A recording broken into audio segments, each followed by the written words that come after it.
வணக்கம். திருவண்ணாமலை பிரிஞ்சால முருகன் பேசுகிறேன். இப்போ நம்ம ஓன் ஃபீல்டு பார்த்துட்ருக்கோம். தர்பூசணி 24 நாள் ஆகுது. 24 நாள்னு பூ காய் எல்லாம் பூ பிஞ்சுலாம் செட் ஆகிற ஸ்டேஜில் செடி வந்துருச்சு. இப்போ வந்துட்டு நம்ம அக்ரிக்ரோ, பவர் கோல்டு, சாயில் கேர் அடிக்க போகிறோம். கலந்து வச்சாச்சு. பார்த்திங்கன்னா நெல்லுக்கும் நம்மள தான் கிரவுண்ட்ஸ் யூஸ் பண்ணியிருக்கு. பார்த்திங்கன்னா இது எல்லாமே நம்ம ஓன் ஃபீல்டு தான். எல்லாம் ஒரே லெவலில் இருக்குது பாருங்கள். எதுவுமே ஏற்றத்தாழ்வே இருக்காது, ஒரே லெவலே இருக்கும்.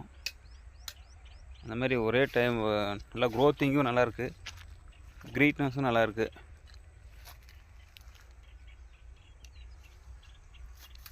இது தர்பூசணிக்கு, கிரேனுக்கு, முலாம்பழத்துக்கெல்லாம் ஒரு 25வது நாளில் ஸ்ப்ரே பண்ண அக்ரிக்ரோவும் பவர் கோல்டு ஸ்ப்ரே பண்ணோம்னா பூ பிஞ்சு நல்லா செட் ஆயிரும். இதுதான் ஸ்ப்ரே பண்ண போகிறோம் இப்போது.